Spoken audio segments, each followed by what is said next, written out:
Hello, everyone. We wanted to share a conversation that Wade and I have been having. We're both professors, and what we've been discussing lately is what we perceive as the impact of AI on education. So, Wade, start us off. How is AI going to impact education? Yeah, that's a great question and a really important topic. Education is how we create people that can go out into the world and operate effectively. So with AI coming into education, there could be some concerns, that you need to pay attention to. I think one thing that makes a difference is the age at which you start to use it. So if as adults, if we use AI, we've gone through the formative process of developing the synapses in our brain and how we think and making those connections. So we have that behind us and we can add to it, okay, with the AI. We can use it to expand what we know. If the younger you go, if you start AI in kindergarten, these really young ages, then what may happen is that people will tend to offload their mind onto AI and let it handle all of these tasks, which it does so well. And the problem being those synapses won't form, those connections, that critical thinking skill that's so vital never really gets to flourish and be a part of their life. So I think that's one thing to keep in mind is this cognitive offloading, I believe is the term utilized to describe this. And you can just think common sense if you think of nurses today in education. If they're using AI to go through their educational process, when they get out, are they going to be able to do the skills necessary to take care of people that nurses have if they've done all their training by using AI to make that happen? So you can see that that can happen in lots of different domains. I just use nurses as an example. Um, and that's one aspect is this cognitive offloading, which could have an effect on all kinds of industries or the capability of people just to think, and develop as human beings.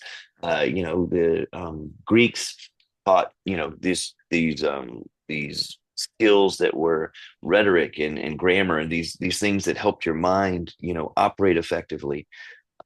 And those things are taught in liberal arts colleges today, which again help people expand. But if we're using AI to get through the educational process, then we're not developing the type of skill sets that we need to operate effectively in the world. What do you have thoughts on that, Cynthia? Anything you want to share? Well, for me, I see AI as being the biggest disruptor in education that we've ever seen. That even includes the internet. And what do I mean by that? Because I've given this a lot of thought as being a professor. I have to rethink how I evaluate my students' ability to learn information. Now, I'll give you an example. In my classes, I teach leadership and business at the graduate level. And in the classes, it's pretty standard. They have a midterm, final, and then they have a term paper and a few exercises. So I realize that if I keep that model, it's obsolete because it's not truly going to evaluate people's learning. Because on the term paper part, what they can do is just use AI and have AI, write the term paper for them. So I've been thinking, you know what, as professors, we have to really rethink how we evaluate whether or not the students are comprehending or, can apply the information. So I feel like as professors and universities, we really need to get on board with AI and get ahead of this instead of resisting it, because I see many professors resist it and tell, the students, oh, you can't use AI. Well, that's not realistic because AI is a powerful tool. So not only is it going to change learning, it's going to change the way we as educators evaluate whether or not the students are learning the information we're sharing. Um, how do you feel about that? Yeah, I couldn't agree more. Prior to ChatGPT being introduced, I used to love teaching my classes where I would have them write a big paper at the end that encapsulated everything they've learned in the class and apply it to their jobs, to their where they work so that you could see the application of the knowledge being put into practice. It was a wonderful way to evaluate people. Nowadays, that's not possible because those papers can be written by AI. So it's more a shift to, at least in this initial phase of figuring it out, midterms and finals, and things like that. Maybe weekly papers that don't count so much, um, because people can use them, but try to make it an experiential type of paper, talking about what they've done in their lives to apply the material. So yeah, it's totally changed the way that I teach classes. Telling them not to do it is not going to work. So you have to come up with alternate paradigms. I think the next step is to think about integration of AI. How do I come up with a way to integrate this tool that's going to be used by not just students, but by lawyers, by marketing people, by everyone, in such a way that it expands their knowledge. It helps them learn more. And that, I think, requires a little more thought, a little more practice. And I think that's kind of the next phase in terms of our educational role as professors at this point in space and time. Later on, in a few years from now, I don't know what's going to happen. We'll have to wait and see on that. But it's definitely been a game changer. And that exponential rate of change that we constantly talk about is coming.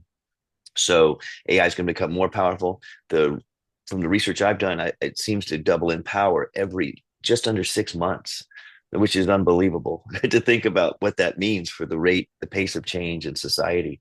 So it's something to keep and pay attention to for sure. And those are some aspects that we as professors have to deal with and modify the way we approach courses accordingly.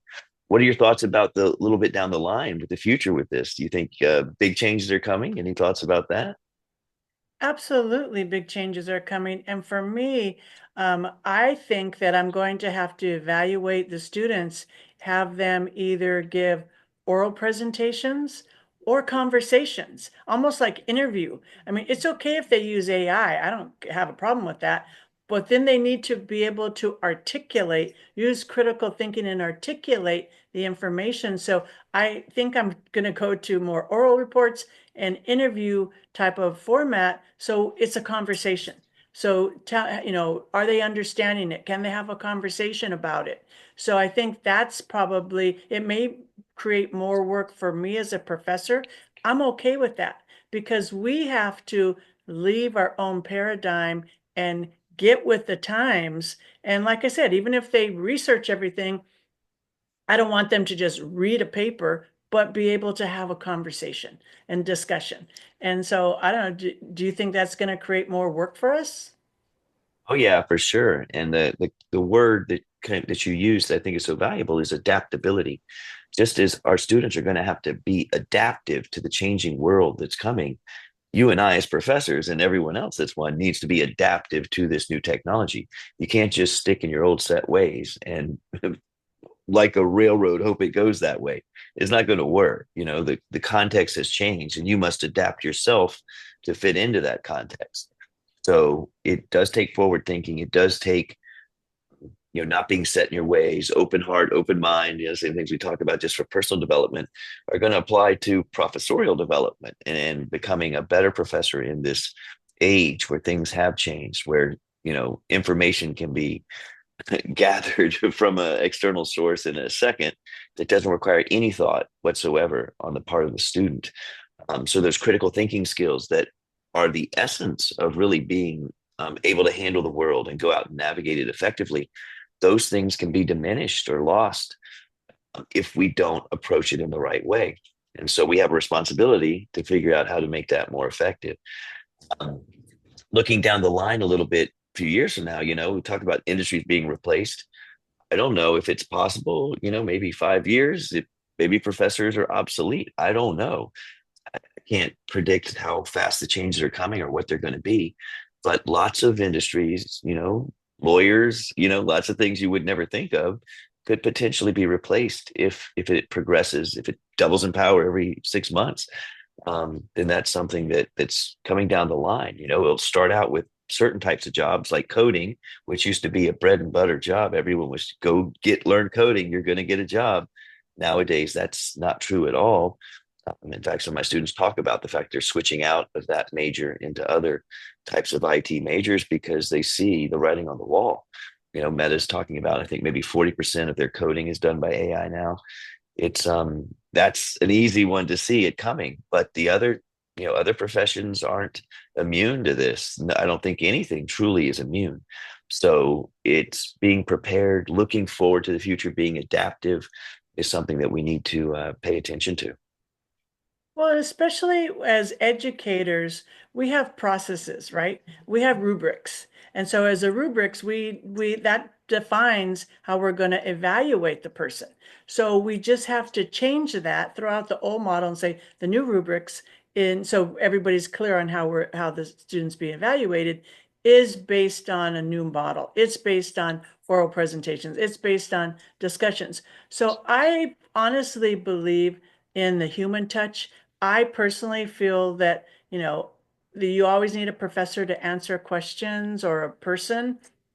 I could be wrong. The future of learning may look like everybody's sitting in front of their, computer with AI and learning that way. I'd like to think not, just like we've talked about before. There's some industries that I think like, a therapist or certain people, you need that human touch. I think we're always going to need the human touch. And that's why you and I always talk about having AI with humanity. And I feel like education is one of the ones you can have a blend, but you still need people involved. Yeah, I like that. And it's true that, the humanity, that's we're all the same. This ethics is about the realization that we're all human beings. We're all part of the same species. We all, whatever's the complexities in your mind, the difficulties you have in your life, every other human being has that same depth and that same infinite world inside their mind, which is a real big realization. If you can step outside and take the perspective of another person, where ethics kicks in, when you start to realize this isn't just my world and I'm living in it. There's a lot of us out here, and we want what's better for the common good, right? We want our humanity as a whole to be uplifted, to be better. And education is a primary mechanism to make that happen. So it's incredibly valuable to pay attention to education. You want to get the best education you can, and you want to educate yourself on your own time. Like that's something that's in your power now that AI can help with. So that just we should pay attention to education as a really important and valuable discipline or profession going forward, because I think it's going to be even more critical as time goes by with the rapid rates of change that we're probably going to experience. So there you have it. AI is going to be a big disruptor in education. It's up to the educators to change with the times or get left behind. Thank you for listening. The best.